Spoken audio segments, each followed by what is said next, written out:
they're a very dangerous side, and I think that whichever team comes out and executes it from the start of the game, I think it's important that you start really well in whether you bat or bowl first. Them first 10 over periods are going to be really crucial, because we know how damaging the West Indies can be during that period. But also, equally, I think if we get off to a good start, then we can start to try and get into our work a bit. I think if we're tentative and if we're a bit standoffish and wait for things to happen, that's when they can dominate you from the start. So it's important that you turn up with the right attitude and the right intent in them first 10 overs, bat or ball. Yeah, we have prepared for it. It's something we played them in a warm-up game down at Southampton on the nursery ground there, and they bowled very similar. Obviously, had a lot of success with it last game and got off to a really good start. So I expect that they will come with a similar type plan. But the follow-up from bouncers and short bowling is the key. I think at the end of the day, I think if you just stick to one plan, then teams get on top of you pretty quick, or they adjust quick enough. So I think it's important your follow-up deliveries, and that goes for us as well. If you do go with a short plan, keep them on the hook, keep them guessing with good bowling. I think if you over attack and continue to go too short, or you continue to go too full, whatever it might be, it's about your follow-ups from them balls. But we're well and truly prepared, no doubt.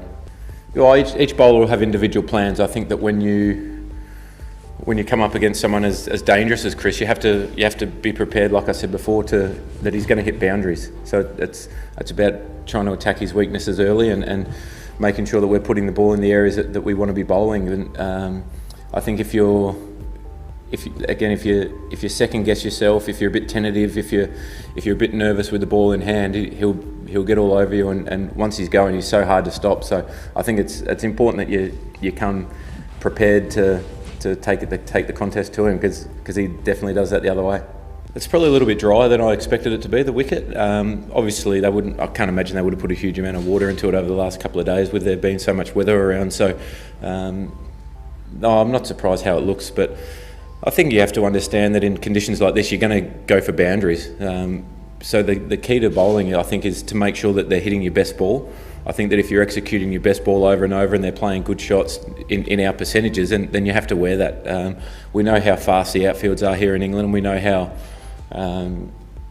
flat wickets can be at times. So you have to be prepared to suck up some pressure and soak up a few boundaries here and there, as long as we're getting hit in our areas. And we often talk about now good execution versus poor execution, and that's all it is. Did they hit a good ball for 4? Yes. So don't worry about that. If it's poor execution or a poor plan on my behalf, then that's something to reassess at the end of the game. It's going to play a big part, no doubt. I think when teams have got left and right hand combinations, they've always got somebody able to target that boundary. So that's something that will be taken into account, no doubt, throughout the game. And as a bowling unit, it's about defending the big side.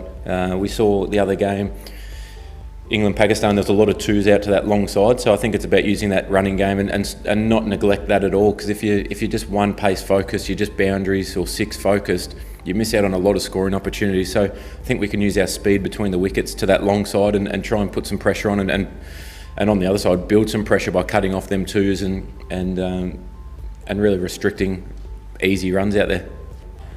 I haven't thought too much about it, but I know that it has worked in Australia in domestic cricket. I think it gives the medical officers and the coaching staff, or whoever makes that final, or the doctor, the person who makes that final decision, easier knowing that somebody can come in and replace. The last thing you want is people getting hit, obviously, but if there is, but you also don't want the game to be determined by someone getting hit then being out of the game. If that happens in the first over, that's a huge disadvantage. So potentially something to look at, no doubt. I think that in Australia, playing for Victoria, we've had a few instances where it's happened, 1 or 2 to Will Pukovski being hit by a bouncer and someone else has come in, and we had a situation where Dan Christian came in as a batter, but we chose not to bowl him because Will obviously didn't bowl. So it was one of those things that we thought was fair and reasonable to not take advantage of the rule and